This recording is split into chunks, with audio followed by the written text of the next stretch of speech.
Vamos agora falar sobre a terra, a importância sagrada da terra, a estes povos também,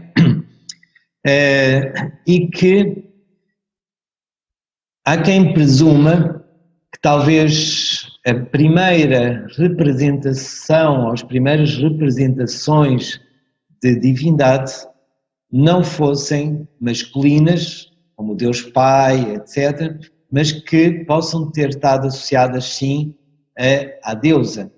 E de facto, até hoje, representações tridimensionais, pelo menos, de prováveis divindades, são de deusas. E isto porque a Terra era vista como a criadora do mundo. Ou seja, tudo aquilo que vemos manifestado é parte dessa Terra. E, portanto, a ideia do sacrifício que a Terra faz, dando uma parte de si a toda a existência. No fundo, com uma ideia da mãe e a Terra como a grande mãe, a grande dadora de vida. Portanto, todo aquilo que é material vem dessa Terra. As árvores, os animais, o próprio ser humano, os objetos que nós podemos fazer, é tudo emprestado da Terra. E, portanto, é ser vista como a grande dadora de vida. A Terra era vista como de facto, como um ser vivo, portanto, como uma grande mãe. Isso vai se prolongar e vamos encontrar depois ainda em muitas outras culturas, em muitas outras religiões, esta ideia da Terra como um ser vivo, ou seja, que tem vida, não é simplesmente um pedaço de algo inerte, morto, mas sim que tem uma vida própria. E, inclusive hoje, alguns cientistas menos ortodoxos, etc., vão desenvolvendo esta ideia da Terra como ser vivo. Se alguém se interessar, há um trabalho muito interessante, um livro que já tem talvez 20 anos ou 30 anos, mas muito interessante, que é de James Lovelock e que se chama A Hipótese Gaia, e onde ele faz toda uma demonstração de como a Terra, de facto, é um ser vivo. Estabelece uma série de relações e de definições de vida e como elas se encontram na Terra. Então, a Terra seria a grande progenitora de vida, a grande mãe, e, simultaneamente, aquela que alimenta a vida. Por isso, a Terra sempre associada ou representada como grande mãe, grande dadora. Iremos ver representações da pré-história desta deusa mãe. E aqui temos essas representações de deusa mãe. São estatuetas muito curiosas, muito interessantes. São pequenas estatuetas que são conhecidas, receberam o nome de Vênus da pré-história, porque no fundo procuram representar o aspecto feminino e que nós hoje não as consideraríamos como que Vênus pelas suas linhas, os nossos conceitos estéticos seriam outros, mas também estas estatuetas não procuravam ter uma representação estética, não, a sua ideia não era ser estética, mas sim representação sagrada.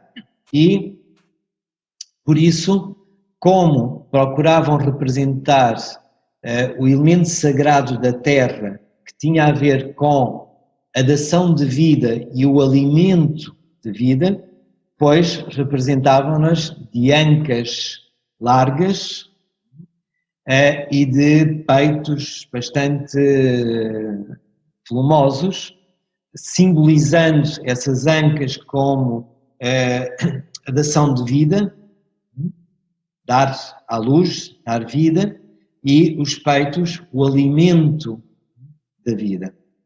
Então, serem dois elementos bastante em destaque, normalmente, nestas representações.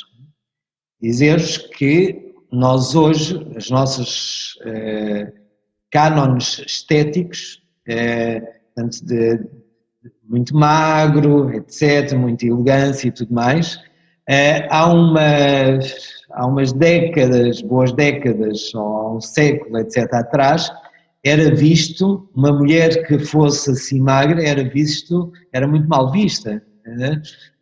O que era bem visto era uma mulher, lá está, de ancas fortes, pelo menos a nível do povo, mas um pouco em geral, de ancas largas e peitos fortes, porque significava que poderia ser uma boa mãe e, portanto, dar à luz bons filhos, alimentá-los, etc., boa geradora de vida.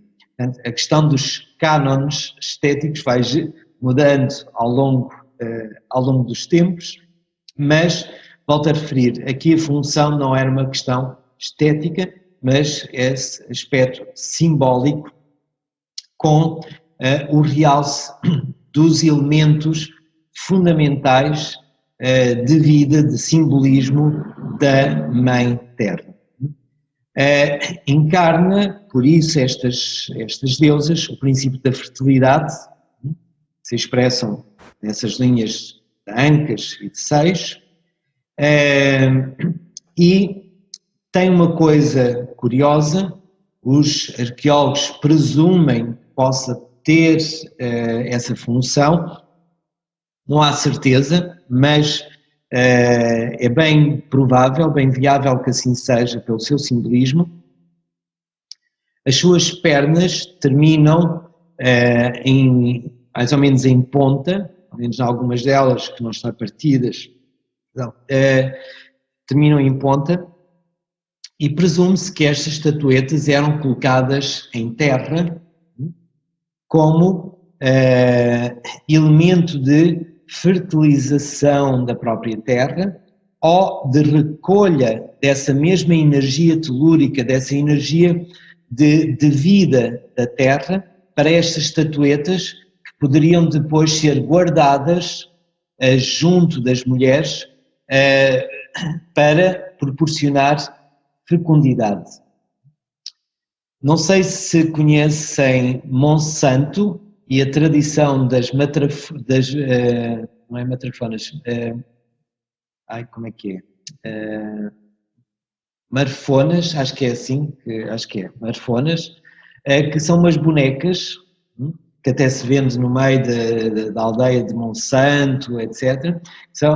E essas bonecas são de uma tradição precisamente de rito de fertilidade, em que as mulheres que depois procuravam engravidar colocavam essa boneca debaixo do travesseiro. Também outra tradição para casar, etc. Mas, portanto, associado com a ideia de fertilidade da mulher, essas bonecas eram colocadas nos travesseiros das mulheres. Talvez sejam tradições muito, muito antigas, muito arcaicas, que podem vir ainda desta pré-história, associado com estas deusas, as representações associadas com a fertilidade da mulher, que era retirada da grande matriz de toda a essência feminina, que era a terra. Então, para além disso, temos aqui uma outra representação menos habitual, mas é também uma representação desse aspecto feminino da terra, que é representado através de uma forma de labirinto, cujo centro, esse coração, também estaria muito provavelmente associado a esse sentido de energia fértil que correspondia a uma abertura aqui central que tinha a ver com enfim, os órgãos femininos e essa abertura de vida, de geradora de vida.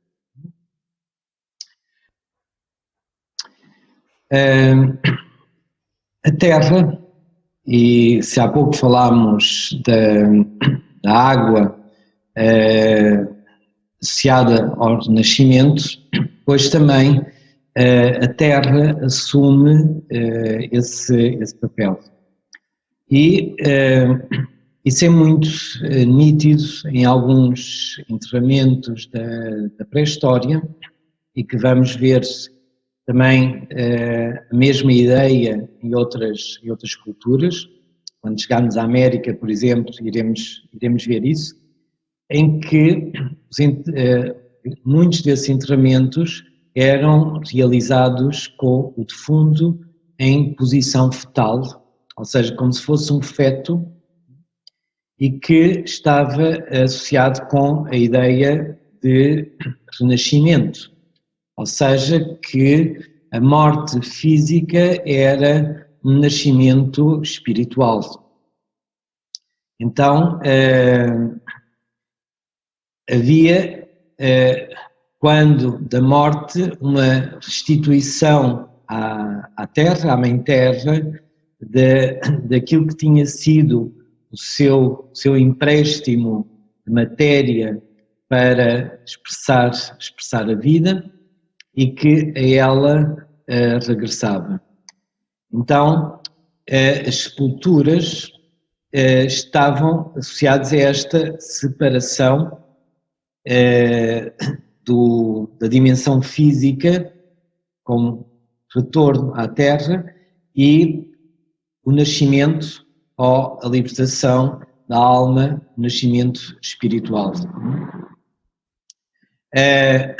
Tanto até no interior da Terra se dava essa renovação também dos elementos que tinham servido à expressão da vida através da dissolução e devolução, digamos, daquilo que tinha sido a expressão da vida. Morte e vida era por isso nesta concepção dois momentos que tinham diretamente a ver com a Terra.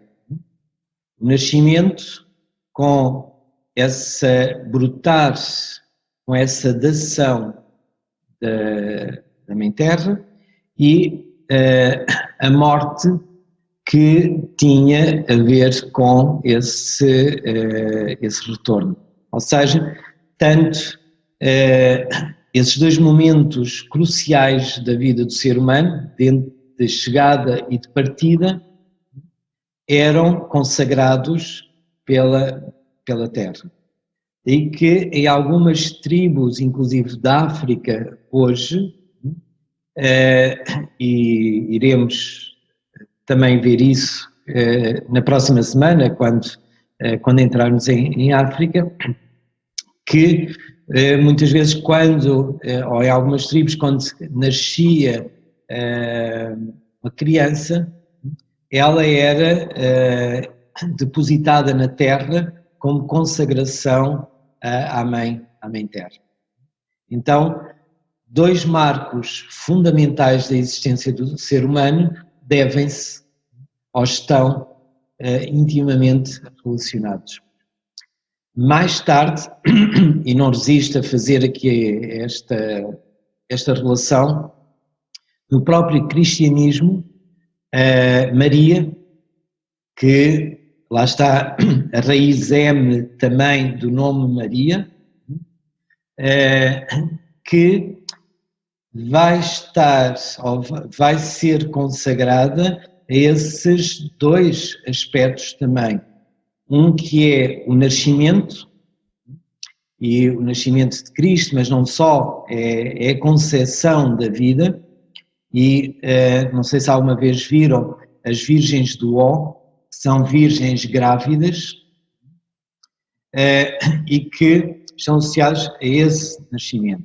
E depois outro aspecto da Virgem, que é a Mater Dolorosa, a mãe chorosa, mãe dolorosa, que recebe nos seus braços Cristo após a morte, e que tem a ver com esta ideia também da mãe que recolhe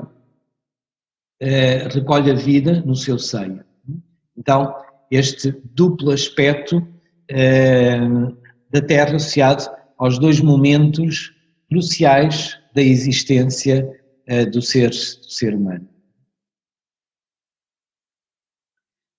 Um outro elemento importante de culto na antiguidade associado com a Terra é a Terra vista como um útero. É o chamado antro sagrado da iniciação. Já há pouco vos expliquei, iniciação, morte e nascimento.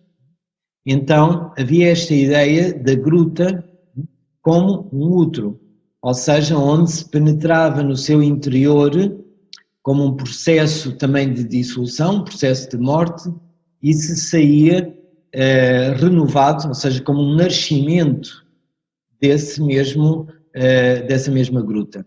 Então, as grutas da pré-história,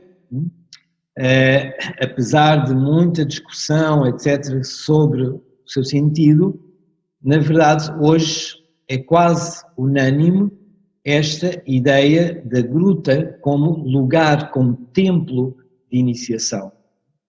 Eu juntei aqui esta imagem embaixo de uma pintura que é muito interessante, que mostra precisamente esta ideia de nascimento a partir deste útero da Mãe Terra, que é como que a gruta. E com os personagens laterais prontos ao seu nascimento. A caverna é por isso, assume esta relação com o ventre materno da Terra. Nestes lugares se realizavam esses ritos de iniciação, que poderia ser a iniciação social associada com a adolescência, seja os ritos que ainda hoje encontramos em muitas sociedades ditas, embora o nome, enfim, seja discutível, mas ditas primitivas, onde os jovens, para passar da adolescência à fase adulta, passam por um processo de iniciação. Isto é, têm que deixar para trás a meninice, ou seja, o conforto de um mundo pequeno que é o mundo familiar, para se integrar num mundo mais amplo que é o mundo social. E, portanto, morrem como adolescentes e nascem como adultos.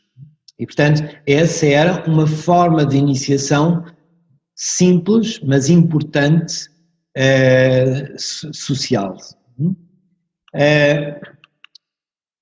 Para além dessa iniciação da adolescência, havia também rituais de iniciação à fecundidade, que tinham a ver muito com os ritos de iniciação femininos e, portanto, associado com a fecundidade da mulher, e os ritos de iniciação xamânico. Nós já iremos falar um bocadinho sobre o xamanismo, que tem muito a ver com a religiosidade da pré-história, mas Este xamanismo tinha a ver depois com os sacerdotes, pontífices, elementos de ligação com o sagrado, às vezes chamados como feiticeiros, mas o xamã é algo um pouco diferente, e que essa iniciação, ou seja, que levava estes personagens, estes seres, a esta função de estabelecer ligação com o mundo invisível, se dava no interior também destas grutas. A gruta é igualmente o receptáculo da energia telúrica.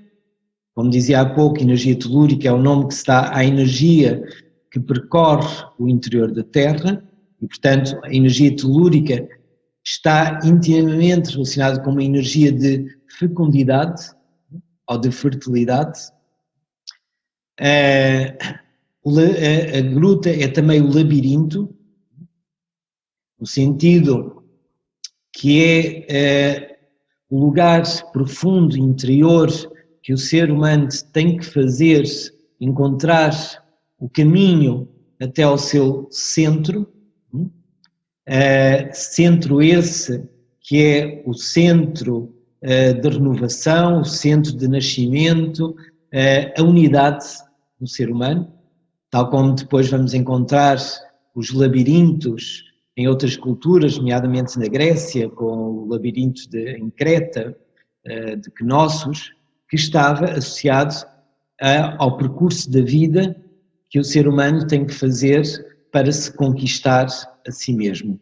Então, a gruta também representa esse labirinto até ao interior de nós próprios, para encontrar esse centro e poder sair como um ser uno, espiritual e renovado.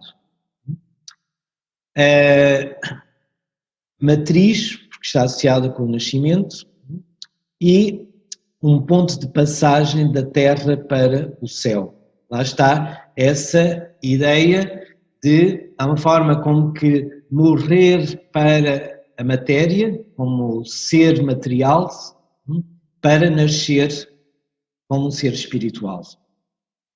Não sei se todos conhecem o mito da caverna de Platão, mas que é também esta ideia, aquele que sai da caverna à luz.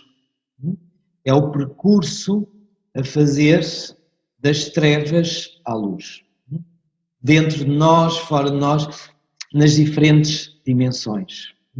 Procura recriar e que o ser humano que passava por este processo pudesse ter essa vivência, essa consciência através de toda esta dramatização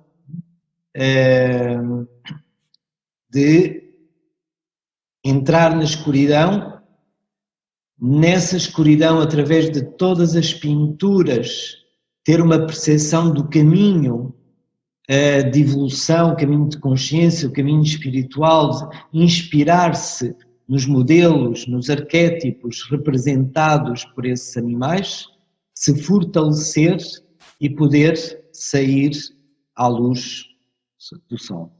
Ou seja, poder passar da terra ao céu, através desse caminho de iniciação, desse caminho espiritual do homem.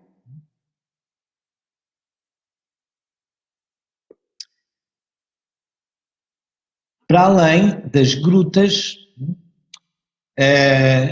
na pré-história, como eu vos dizia no início, definir pré-história é uma coisa muito abstrata porque são muitos e muitos milhares de anos e, portanto, há muitas características e muitas fases que tornaria, enfim, entrar nesse detalhe extremamente duro estas aulas. Então, não o vamos fazer dessa forma. Mas esta ideia de gruta, durante o período megalítico, vai estar presente nas representações dos dólmenes. Em Portugal se recebe muitas vezes o nome de anta, é a mesma coisa, dolmen ou anta. Dolmen é a palavra anglo-saxónica e anta a palavra portuguesa, mas é exatamente a mesma coisa. O dolmen é a recriação dessa ideia da caverna.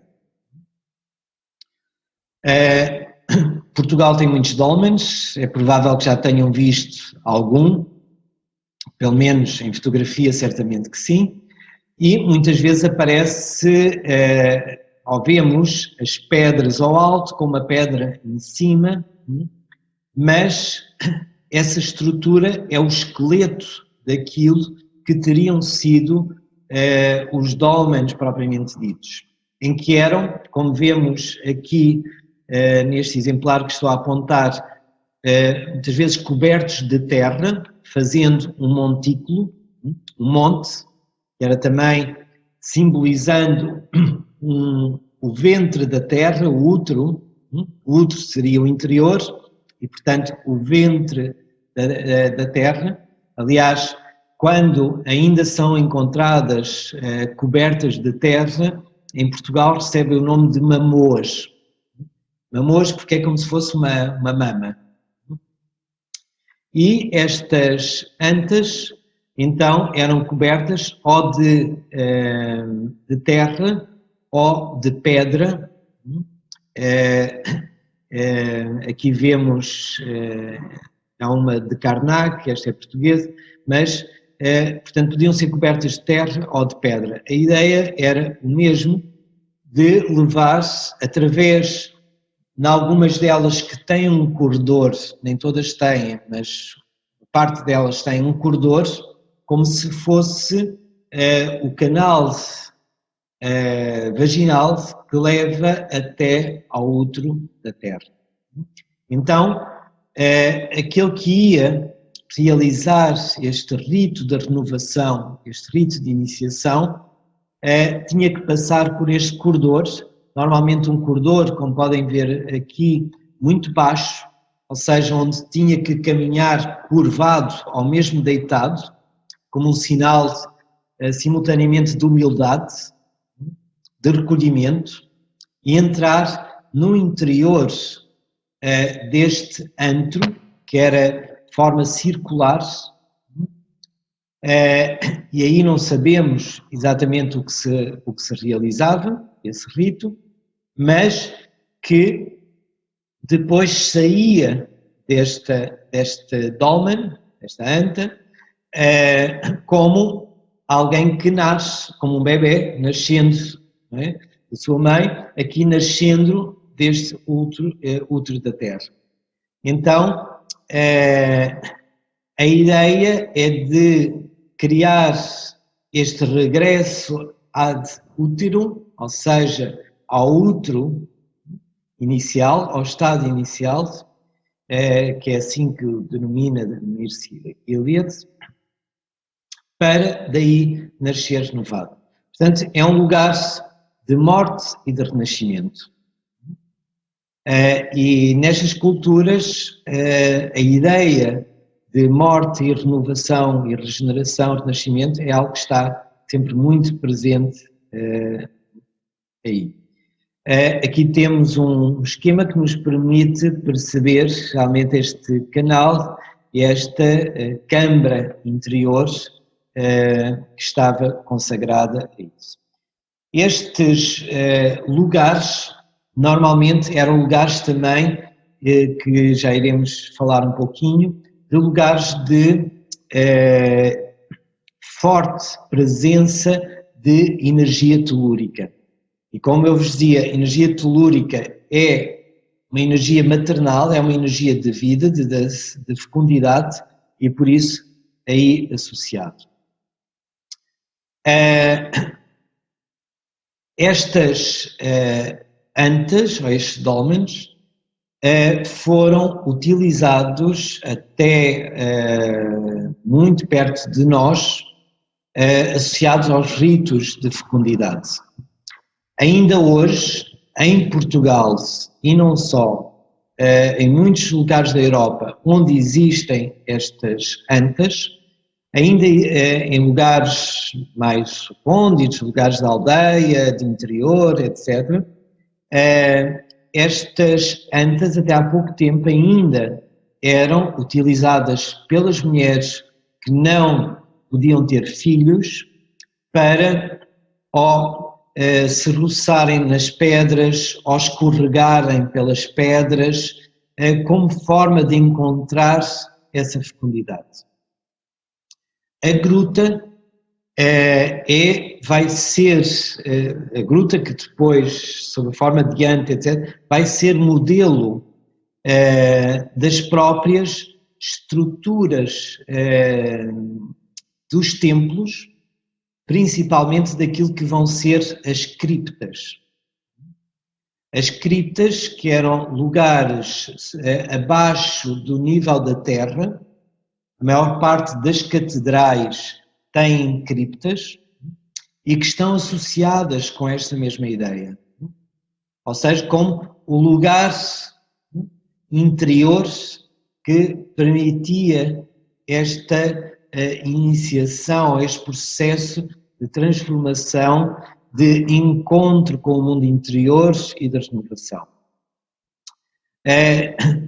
Diz aqui uma frase de Louis Champetier o seguinte: quando não há caverna ou é insuficiente, cria-se uma caverna artificial, que foi para os megalitos a estância dolménica, para os cristãos a cripta.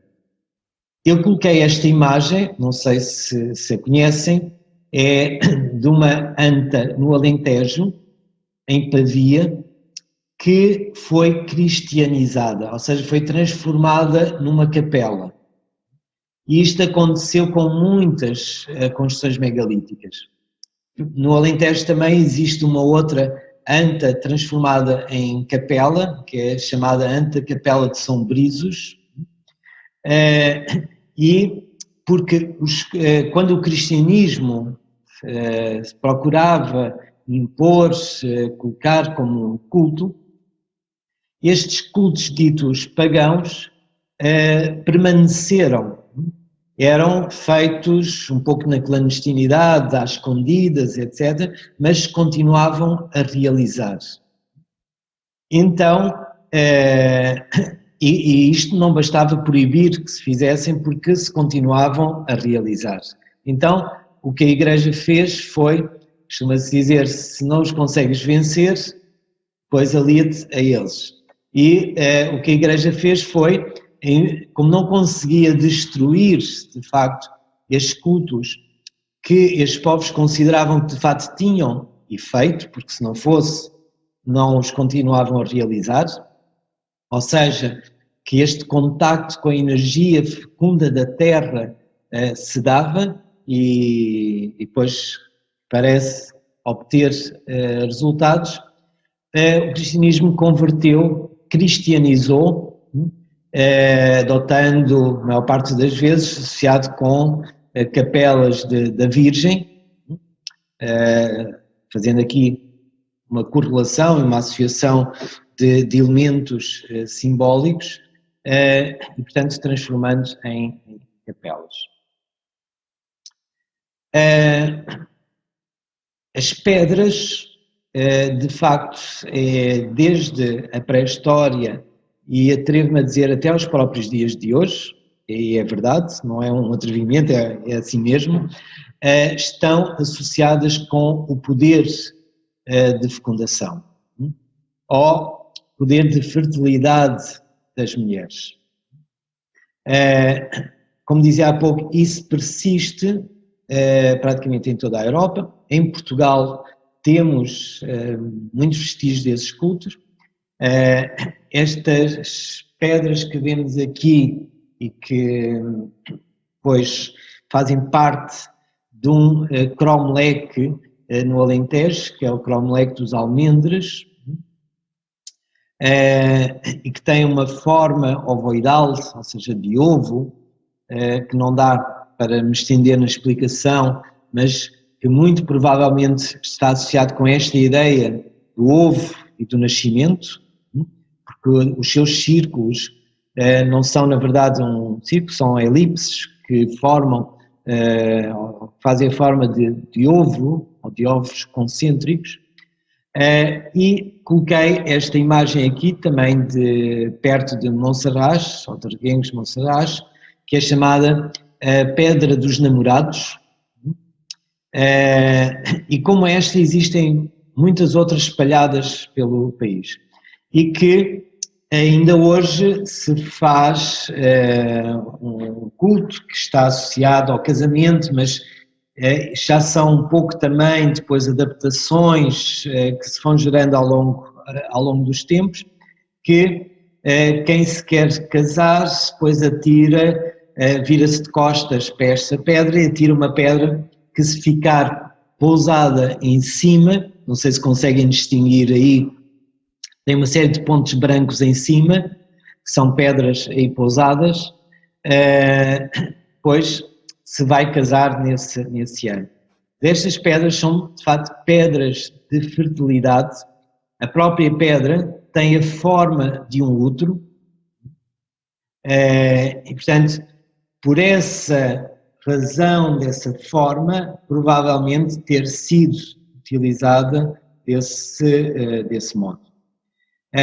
Dizer que também esta pedra, pois, hoje em dia está cristianizada, tem lá uma cruz gravada, mas, claro, não tem nada a ver, são uma forma como processos de cristianização desses cultos pagãos, provavelmente muito, muito, muito antigos, muito arcaicos.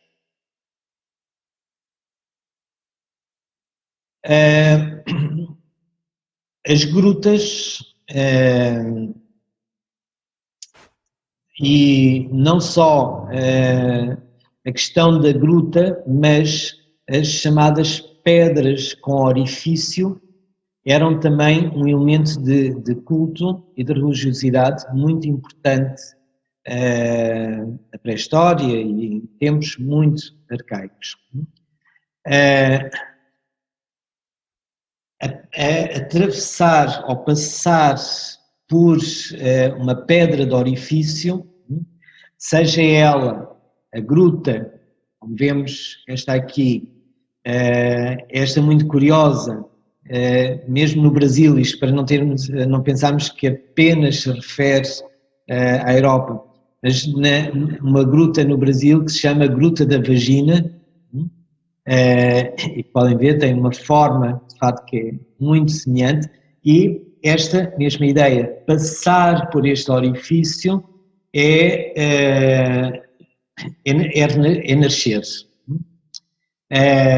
Então, é um nascimento espiritual que tem relação com um princípio feminino universal, já que todo o universo é dual, tem uma polaridade masculina, uma polaridade feminina, e este está associado, pois, a esta polaridade de renascimento baseado no feminino. Coloquei aqui algumas imagens, uma outra imagem que vos quero comentar também, para além da questão das grutas em cima, aqui numa igreja, junto numa igreja que se chama Igreja de Santa Leocádia, que é no lugar da Pedra Furada. Existe uma pedra que se encontra aqui, que esta pedra, segundo as tradições do lugar, estariam associadas precisamente a ritos de fecundidade. E neste lugar onde existia esta pedra e estes cultos, foi, entretanto, também cristianizado, surgiu uma igreja. Esta ideia do orifício na pedra, modo artificial, eu coloquei esta imagem que estou a assinalar aqui embaixo à direita, que não é exatamente da pré-história, é já da época celta, é na Citânia de Briteiros, perto de Guimarães, onde esta pedra, que é chamada Pedra Formosa, é muito curiosa, tem um orifício do qual, pois, os arqueólogos, enfim, por vezes têm umas ideias muito simplistas, há outros que têm outras ideias, mas é muito provável que este local tivesse sido um lugar de iniciação, semelhante à ideia da gruta e deste orifício, por onde tinham que entrar rastejando, e é possível, aqui parece o orifício é bastante mais pequeno, mas não, dá para passar no orifício, se passava do outro lado algo que tinha a ver com essa iniciação e nascer de novo. Portanto, as pedras furadas têm diretamente a ver com estes orifícios na pedra e as grutas, tudo mais. Coloquei também aqui uma outra imagem que mostra como estes cultos chegam até ao próprio cristianismo. Não sei se conhecem, é uma capela muito interessante. Para quem é aqui da zona de Coimbra, é fácil de conhecer, porque fica perto de Pombal, Redinha, uma aldeia perto de Pombal, onde uma igreja está construída numa gruta. Não é única, em Portugal existem mais. Ou seja, a igreja está um pouco fora, mas a parte, digamos, traseira do altar é a gruta. E por onde se pode entrar, aliás, é comum nos rituais e muitos rituais femininos das mulheres que vão pedir a Nossa Senhora da Estrela, lá está, de fecundidade, de cuidar dos seus filhos, ou de curar o seu filho, está cheio de ex-votos, de seios e outros, e pode-se ir atrás, onde as pessoas muitas vezes vão, colocam uma vela, etc. Ou seja, o lugar mais sagrado, no fundo, desta igreja é a própria gruta. E isto é, de facto, bastante interessante.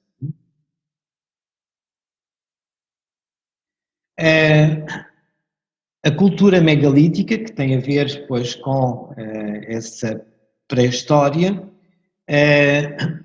está toda ela associada à relação com a energia telúrica da Terra. E presume-se que, no fundo, utilizava, esta cultura megalítica utilizava uma forma de acupuntura terrestre. O que é que isto significa? E simplificando um pouco a ideia, que se alguém se interessar um pouco mais sobre a cultura megalítica, eu escrevi há algum tempo um trabalho, são uma série de artigos sobre a cultura megalítica que estão na revista online e de acesso gratuito a todos, da Nova Acrópole, que é a revista Fênix, podem todos consultar, é gratuita, uma série de artigos sobre o megalitismo, onde podem desenvolver um bocadito mais o tema, se quiserem. Aqui irei ser um pouco sintético. Então, porquê chamar uma acupuntura terrestre a esta cultura megalítica? Se conhecem um pouco a acupuntura, pois o que se faz é colocar agulhas em determinados pontos que vão ativar a energia, com isso regular ou regularizar determinadas funções do corpo e outras. Então, serve para a ativação de determinados pontos de energia. No caso da acupuntura, hoje sabe-se que esses pontos estão comprovados, existem aparelhos que conseguem detectar esses pontos, portanto que há de facto, esses pontos energéticos. E dizer que na Terra também, ou seja, já existem aparelhos que conseguem detectar esses pontos de energia. Foi graças a um aparelho desses que um físico, um engenheiro, foi Hartmann, descobriu umas linhas telúricas com um padrão certo e esses pontos e tudo mais. Mas é provável que na pré-história não fosse necessário aparelho, porque o facto do ser humano estar em contacto íntimo com a Terra lhe daria uma sensibilidade que lhe permitiria percepcionar esses pontos de energia da Terra. Ou seja, que mesmo em termos de sensibilidade é possível sentir essa energia e, portanto, saber que esses pontos existem. Então, o que faziam era, e muito especialmente no caso dos menires, como este que vemos aqui, era colocar em determinados pontos-chave que ativavam essa energia telúrica e punham o homem em contacto com essa mesma energia. E dessa forma, aproveitar, potencializar essa energia da grande mãe da Terra, que poderia ter funções práticas no sentido da própria fertilização vegetal da Terra, mas da própria fertilidade espiritual do homem. Como diz uma máxima egípcia do Kybalion, assim como é em cima, é em baixo, assim como é em baixo, é em cima. E estas culturas trabalhavam com esta ideia mesmo não tendo este pensamento de Kybalion. Ou seja, assim como as coisas se passam no mundo visível, elas se passam no mundo invisível também. Então, esta múltipla utilização dessa energia da Terra. Coloquei aqui, apesar de já ter falado, mas umas imagens que ajudam a perceber, pouco falava das energias da Terra. Aqui temos, só para exemplificar, imagens dos pontos da acupuntura no ser humano, e embaixo temos um padrão que foi definido precisamente por Hartmann, dessas linhas Hartmann, e outro que foram as linhas Curie, que foram descobertas também perpendiculares às linhas Hartmann. Ou seja, que se sabe a existência, existem muitas experiências sobre perigos, benefícios, etc., destes padrões energéticos, e é muito fácil hoje, por exemplo, ainda em muitas das construções megalíticas, como Antas, de uma forma muito simples, que não dá agora aqui para explicar, de detectar que essa energia existe nesses locais ainda hoje perfeitamente ativa. Então, aqui uma outra imagem associada com essas linhas, que fez que em muitos locais, como por exemplo em Carnac, em França, mas não só, se desenhassem alinhamentos de menires, de pedras erguidas, ao longo dessas linhas energéticas. Ou seja, são quilómetros de pedras erguidas e que vão seguindo essas energias telúricas. E, portanto, que eram feitas e realizadas para utilizar essa mesma potência de energia da Terra. Há quem coloque a hipótese, e eu penso que muito viável também, que estas linhas de menires que estariam associados a rituais tipo procissões, onde eram contornados e era como se fosse uma serpente fazendo um zigue-zague. E recordem-se daquilo que vos mostrava sobre as correntes de vitalidade, né, relacionado com a serpente. Ainda hoje em África existem danças de serpente e que têm muito a ver com esta ligação com a terra.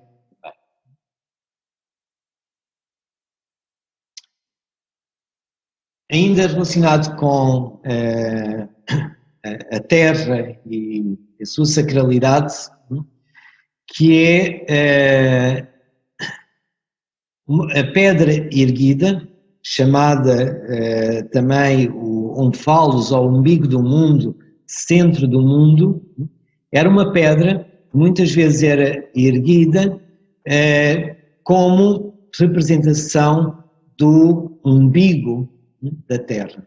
Já na sessão anterior eu tinha falado sobre esse umbigo, que é também o eixo do mundo, ou seja, como se fosse o eixo à volta do qual toda a vida circunda, chamada também, ou às vezes representada como uma árvore cósmica, em algumas culturas depois como um tótem, que de certeza que já viram nos índios, etc., também, aquelas troncos erguidos, esculpidos, e que estão associados com esta ideia de centro da Terra, centro, eixo e árvore cósmica, que faz girar o mundo e comunicar entre as três dimensões, o inframundo, o mundo visível e o supramundo, ou o céu. Esta ideia de eixo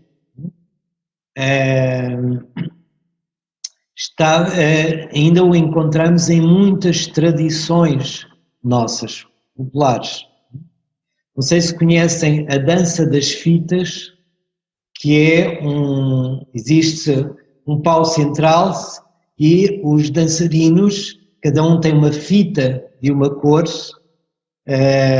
e vai dançando, entrelaçando as fitas, e todos os dançarinos vão desenvolvendo como uma espiral que se vai aproximando desse eixo central. E depois vão desfazendo e se afastando. Então, representa exatamente o movimento da vida, inspiração, expiração, contração, expansão, interioridade, exterior, a partir de um eixo, de um centro. E, inclusive, outra tradição que é do pau encebado, em que os jovens têm que subir pelo pau, normalmente tem um presunto em cima, etc. Essas já são provavelmente adaptações mais recentes, mas que tinha a ver muito provavelmente com um ritual muito antigo, associado, lá está, com o eixo do mundo e o subir ao céu. E toda o esforço e a agilidade para conquistar esse eixo e chegar ao cimo, chegar, no fundo, a essa ligação com o céu. Esses rituais estão muito provavelmente relacionados com esta ideia de eixo, que era representado por uma pedra central. E por último, relacionado com a terra, que não vou desenvolver muito porque na outra sessão já falámos também um pouco sobre a montanha, quando dissemos do céu, a montanha para alcançar o céu, pois a montanha sagrada, que é comum em praticamente todas as culturas, todas as civilizações tiveram as suas montanhas sagradas, e que era o lugar de elevação do ser humano, ou seja, aonde ele, não perdendo o contacto com a terra, podia tocar o céu. No fundo, o que representa o próprio ser humano, com os pés como raízes na terra, mas como inspiração da alma no céu. Então, essa montanha representa, no fundo, o sentido elevado, o sentido de elevação do próprio ser humano, sem perder a conexão com a terra.